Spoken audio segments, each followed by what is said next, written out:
The letter was in my handwriting, but I never wrote it.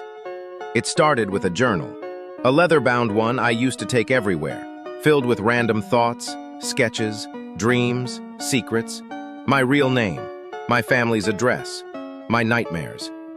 Then one day, it vanished. No sign of forced entry, no explanation, just gone.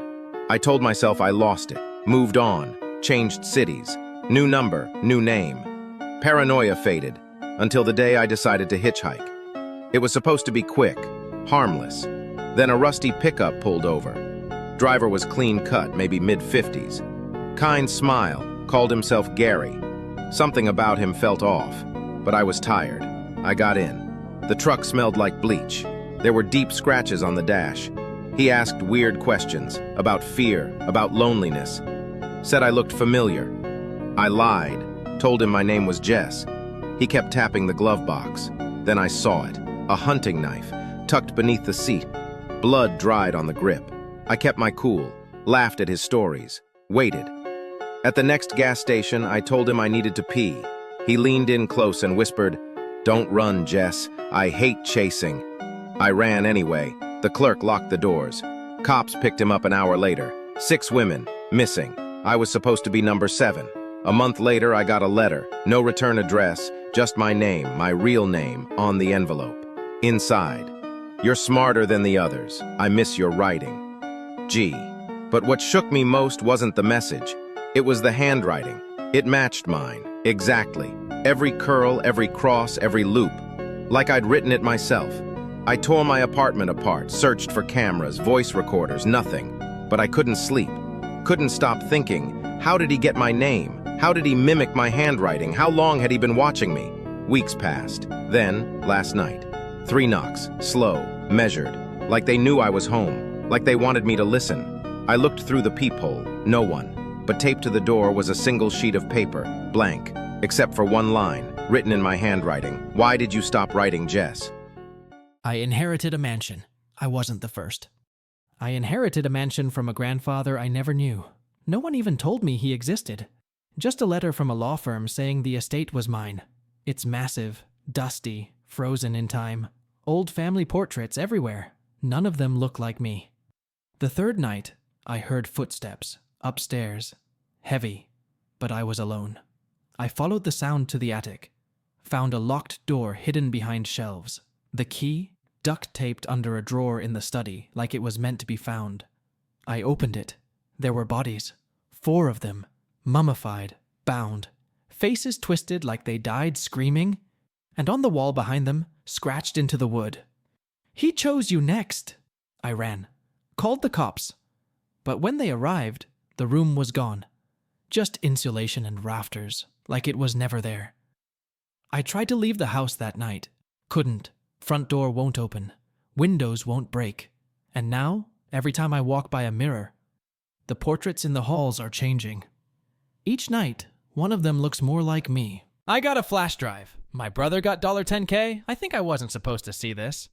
When Dad died, the will was weird. My brother got $10,000. I got a flash drive labeled, "Confession, do not share." No explanation, just that. So of course, I opened it. It was a video. Dad, sitting in a dark room. He looks terrified, not sick, not sad, just scared. He says, "I made a mistake. Years ago, I swapped 2 babies at the hospital." Then he whispers, "You're not my son. I took you from another family. I don't know why. I just needed you." My stomach dropped. He continues, "The other boy, the real one, he grew up in the system. That's the one you call your brother." Then the screen glitches. His face twists for a frame. Then it cuts to footage I didn't film. Me, sleeping, in my apartment. From inside my room, I pulled the flash drive and smashed it. But the next morning there was a copy in my mailbox. Same label, same file. Except this time, the last line was different. Dad's voice. "He knows you watched it and he's coming home." My brother just texted me. "We need to talk, alone." But I don't think he ever left. My dad left me a boat. There was $2 million hidden inside. When my dad died, all he left me was a broken-down sailboat docked 3 states away. No note, no explanation, just the title and a key. I almost sold it, but something felt unfinished, so I drove out to see it. The thing was ancient, rotting, and smelled like mildew and diesel. I was cleaning out the galley when I heard a click, a hollow panel under the floor. Inside, 6 military-style duffel bags, all full of cash, $2 million easy. My first instinct was, run. But I didn't. I stayed the night on board, trying to wrap my head around it. At 3:12 a.m., someone tried to board. They didn't knock, didn't say a word, just climbed up like they belonged there. I stayed silent, hidden. They searched the cabin like they knew exactly what they were looking for. I watched them freeze at the empty hatch. Then, they whispered, "He told you, didn't he?" I haven't told a soul. But somehow, they knew. Now I move every night. The boat, the bags, me. No paper trail, no docks longer than 12 hours. Because if someone wants that money back bad enough to break in, they're not done looking. And I'm not ready to find out why my dad had it in the first place. Karen picked a fight with a bum. He was an MMA legend. There's this homeless guy, Ben, who sits outside the 7-Eleven near my office every morning. Quiet, minding his own business. Just sipping black coffee, sketching weirdly detailed portraits, and occasionally humming Bach. I started giving him food a few months back. We'd chat. Dude was sharp, like quoting Dostoevsky and casually mentioning cryptocurrency trends. Fast forward to last Tuesday, absolute chaos. This woman, full-on Karen mode, parks her BMW on the curb, storms past, then suddenly kicks Ben's donation jar like she's auditioning for Mortal Kombat. Coins fly everywhere. She starts yelling, "You people are ruining this neighborhood." And then, I kid you not, she tries to slap him. What she didn't know, what none of us knew, is that Ben isn't just some down-on-his-luck street guy. He dodges her like Neo in the Matrix, gently twists her arm, and calmly restrains her. Cops show up. She's screaming bloody murder. Ben pulls out his IDs, and everyone's jaws hit the pavement. He's Benjamin Cartwright, former MMA world lightweight champ, turned multimillionaire behavioral economist. He's been living on the streets as part of a year-long social experiment to document how society treats the homeless. Karen? Arrested for assault and destruction of property. I watched her get cuffed, still screaming, "He's not homeless." She was right, but not in the way she thought. Ben winked at me on the way out. "Back to work," he said. I accidentally found out my fiancé has been married this entire time. I, 27F, have been with my fiancé, 32M, for 3 years. We got engaged last fall and started planning a small destination wedding. He travels a lot for work, or so I thought. A few days ago, I needed to get into his car to move it during street cleaning. He was out of town, supposedly in Chicago, and I realized I didn't have his spare key. So I checked the glove box. What I found, a folded-up marriage certificate. A picture of him with a woman and 2 kids I've never seen before. A Father's Day card from your babies. At first, I thought maybe it was from a previous relationship, but the certificate was dated 2 years ago. While we were together, I froze. I took pictures, didn't touch anything else. I called my best friend and just sat in her apartment crying. When I confronted him last night, he didn't deny it. He said he was going to leave her, that it was complicated, and he didn't mean to fall for me. He tried to guilt me by saying I was the one he truly loved. I left. I told his wife everything. Now I'm getting messages from mutual friends asking why I ruined his life. He ruined mine. I'm not even angry anymore, just hollow. I built a future with someone who had one already, and I wasn't even part of it. Have you ever fallen off a cliff while eating an apple? I have. Last summer, long story short, I almost died, with a Honeycrisp in my mouth. My friends dared me to hike this abandoned trail. No signs, no rails, just dumb confidence and trail mix. At the top, I found this perfect spot to sit. Sun was setting, birds chirping, main character moment. I pulled out an apple, took one bite, leaned back, and the rock under me crumbled. Next thing I know, I'm airborne, mid-bite, still chewing. My life flashes, my 5th grade talent show, my ex's weird laugh, my mom screaming about bike helmets. Then, wham! I hit a tree, bounced off, rolled down like a rag doll in a cartoon. Branches, bushes, dirt in my ears. I finally land in a freezing stream, somehow alive, covered in scratches, wet, dazed, and still holding the apple. One bite. That's all I got. My leg was dislocated. My phone was smashed. I crawled for 3 hours until some old guy with a goat found me. Now every time I see apples, I flinch. Moral of the story? Cliffs are not snack zones. We didn't move for my dad's job. We were running. When I was 13, my family moved overnight. No warning. Dad just said he got relocated for work. New town, new school, new names. I believed it, until last week. I was going through old boxes in the garage and found a shoebox stuffed with newspaper clippings, small-town crime reports.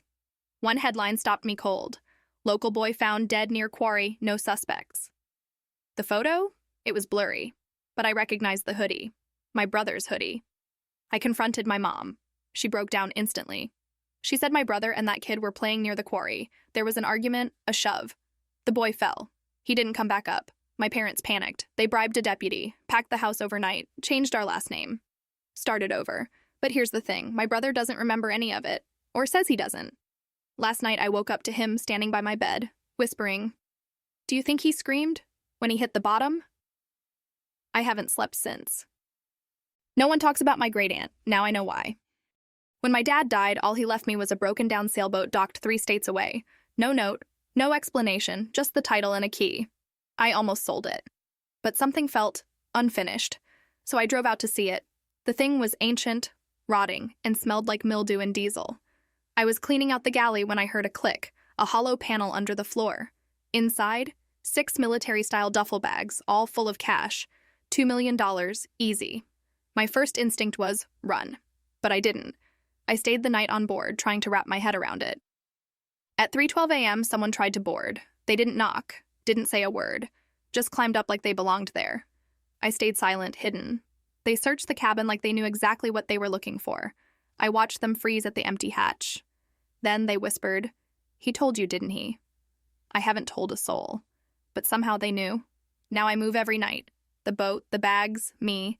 No paper trail, no docks longer than 12 hours. Because if someone wants that money back bad enough to break in, they're not done looking. And I'm not ready to find out why my dad had it in the first place. I created a fake profile, and now my boss won't stop coming. I made a fake profile. Just for fun, a shadow of me. No one knew. Then my boss found her. He started talking, flirting, like she was real. I ignored the messages, but they kept coming. Late at night. One night, he asked to meet. I didn't reply, but the next morning, my real phone was missing. And his messages? They were on my computer, all open. I started seeing her everywhere. In my mirror, in reflections, a ghost I created. And now, he's showing up, not at work, at my door, saying he knows who she really is and that he's not letting her go. Because some lies don't stay online. They follow you, and they don't forget. Every night, the same message in the sky. I can't unsee it. I thought my power was going out. Every clock in my apartment stopped at 3:03 a.m. Microwave, phone, watch, all frozen. Then I looked out the window. The sky wasn't dark anymore. It was glowing, like a screen. In huge white letters, "Don't forget again." I blinked. It vanished. Next morning, I asked around. No one saw it. Not even my roommate. And he was gaming all night. But it happened again. Same time, same words. Then the whispering started, faint, through the walls. "You promised." So I set up a camera. At 3:03 a.m., my screen froze. When it resumed, I wasn't in bed. I was standing, eyes open, facing the window, smiling, and something was behind me. It leaned in, whispered into my ear, "One more chance." This morning I woke up with dirt under my fingernails and muddy footprints by the door. Only mine. No one else was home. And scratched into the wall above my bed? Last warning. I checked the clock. 3:02 a.m. It's almost time again. Every tenant left this note before vanishing. Last night I found a note under my door. You opened it. I didn't sleep. I watched the hallway cam outside 6B. At 3:07 a.m. the lights flickered. The door creaked open on its own. No one walked out. I checked the footage. Frame frozen on one image. A figure in the window, watching me. I ran upstairs, door locked. Another note taped to it. "It's not the window that opens, it's you." I kicked it in. Inside, empty. No furniture, no lights, just the window. The tape was gone, so were the nails. I stepped closer. From the other side, my own face stared back at me. But older, smiling, eyes black. I blinked. It was gone. On the floor, a final note. "There's no leaving once you've looked." The window's still closed, but now, every night at 3:07, I see someone else staring in, waiting for me to open it again.